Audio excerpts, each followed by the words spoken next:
तो फ्रेंड, जैसे कि आप जानते हो कि मैं all over India mechanical engineers को गेट 25 और गेट 26 के लिए फ्री ऑफ कॉस्ट प्रिपेयर करा रहा हूँ। अपनी एंड्रॉयड ऐप पे मैं गेट मैकेनिकल की free classes, proper free classes run कर रहा हूँ। पूरे पूरे सब्जेक्ट में फ्री ऑफ कॉस्ट पढ़ा रहा हूँ। तो इस बहाने मुझे ऑल ओवर इंडिया बच्चों से इंटरेक्ट करने का मौका मिलता है, ठीक है। और उनके मतलब वो लोग मुझे कॉल करते हैं, व्हाट्सएप करते हैं। आप भी चाहें तो इस नंबर पे कर सकते हैं। तो अपनी प्रॉब्लम्स बताते। तो ऐसे ही एक स्टूडेंट ने एक प्रॉब्लम मेरे आगे 2-3 दिन पहले रखी, और मुझे लगता है कि उस प्रॉब्लम से हर स्टूडेंट जूझ रहा है। और जो सॉल्यूशन मैंने उससे दिया, उस सॉल्यूशन की आप लोगों को भी सख्त ज़रूरत है। सो दैट्स वाई मैं वो जो प्रॉब्लम और उसका सॉल्यूशन है वो मैं आपको कन्वे कर रहा हूँ, ठीक है। तो स्टूडेंट ने मुझे क्या कहा कि मतलब वो स्टूडेंट जो है वो प्रिपेयर कर रहा है पिछले 1 साल से, और एक्सपेक्टेड था उसको कि नवंबर तक उसका सिलेबस पूरा हो जाएगा। पर तब भी मतलब काफ़ी अच्छी प्रिपरेशन करी है उसने, बट तब भी कुछ सब्जेक्ट्स उसके रह गए। मेरे ख्याल से उसने 3-4 सब्जेक्ट्स के नाम लिए थे उसने, जिसमें से मुझे लग रहा है कि शायद एक तो थर्मोडायनामिक्स था, और चलो जो भी थे, द थिंग इज कि उसके 3 से 4 सब्जेक्ट्स उसके रह रहे थे।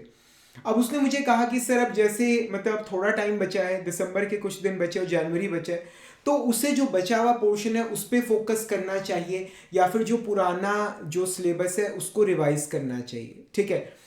तो मैंने उसे क्या बोला कि देखो क्लियरली, मतलब अगर आपको बिल्कुल टॉप रैंक्स की अगर हम बात करें, वो तभी आएंगे जब पूरा सिलेबस पूरा होगा, ठीक है। बट द थिंग इज, एक बहुत बड़ी इंपॉर्टेंट चीज़ है जो मैं थ्रू आउट भी जब बच्चों को अपने कोर्सेज में, मतलब जब मैं फुल कोर्स भी पढ़ा रहा होता हूँ, तो मैं उन्हें बार बार ये बात बोलता हूँ कि ये गलती आपको, मैं आपकी बात कर रहा हूँ, आपको नहीं करनी।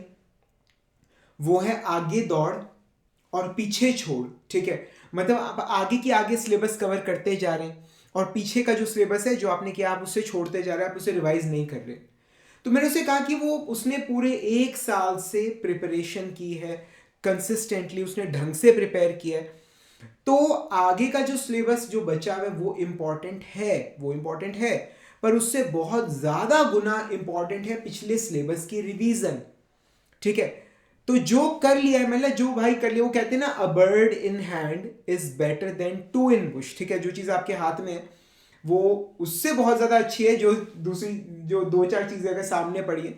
तो 2-3 सब्जेक्ट रह रहे हैं, मतलब वो हमें करने हैं, दैट्स ट्रू। बट सबसे ज़्यादा जरूरी पता है क्या है, कि जो आपने इतना सिलेबस जो कवर कर लिया है, ठीक है, जो आपने 12 सब्जेक्ट्स जो कवर कर रखे हैं उनकी रिवीजन कई गुना ज़्यादा इंपॉर्टेंट है, ठीक है।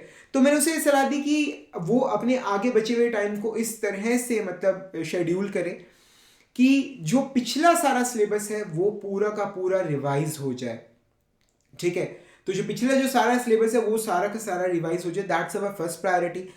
इन द मीन टाइम बीच में वो ऑनलाइन टेस्ट सीरीज भी वो एडजस्ट कर ले, ठीक है ना। ऑनलाइन टेस्ट, अब टेस्ट सीरीज तो देखो 2 घंटे की, 3 घंटे की, जो भी आप दे रहे हो, और उसको इवेल्युएशन के लिए जो टाइम चाहिए वो, तो आप टेस्ट का शेड्यूल बना लीजिए, आप टेस्ट दीजिए, ठीक है। आप उन्हें इवेल्युएट करिए, अपनी गलतियां सुधारिए। पहला फोकस आपका होना चाहिए कि जो पिछला सारा सिलेबस मैं कर चुका हूं वो मुझे पूरी तरह से रिवाइज हो जाए, और बाकी का जो बचा हुआ सिलेबस है, ठीक है, वो फिर जो बचा हुआ टाइम है उसके अंदर कवर किया जाए। जो बचे हुए टाइम का शेड्यूल है वो इस तरह से बनाया जाए, ठीक है। So the must most important thing is revision of the previous syllabus that you have covered completely, ठीक है। उस भाई ने PYQs वगैरह सब लगा रखे थे, पूरे नोट्स बना रखे थे।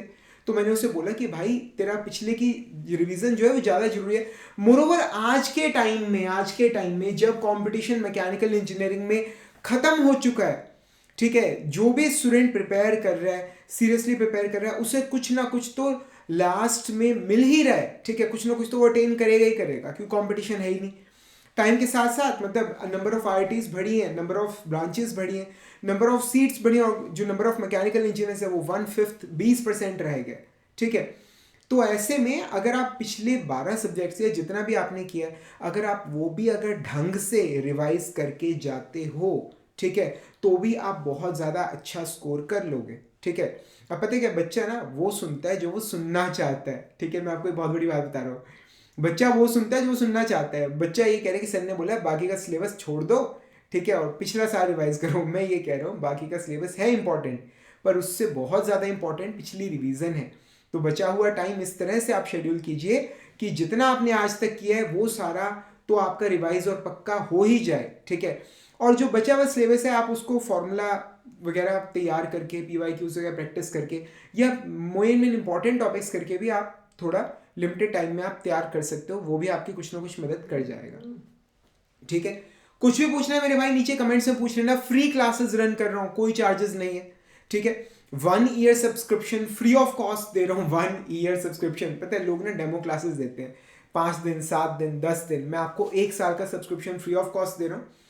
Android app Manish Jindal GATE mechanical lectures Play Store पे मिल जाएगी, या नीचे कमेंट्स में डिस्क्रिप्शन में लिंक से डाउनलोड कर लेना। ठीक है, और उसके बाद स्टोर सेक्शन में जाना, स्टीम जनरेशन एंड पावर 1 साल का कोर्स है, 3,000 रुपये उसकी फीस है। आप लोगों के लिए वो फ्री ऑफ कॉस्ट अवेलेबल है, आप उसे ज्वाइन करके पढ़ सकते हैं। That will help you lot. ठीक है, जल्दी मिलेंगे अगले लेक्चर के अंदर फ्रेंड्स, तब तक के लिए thank you very much and wish you all the best.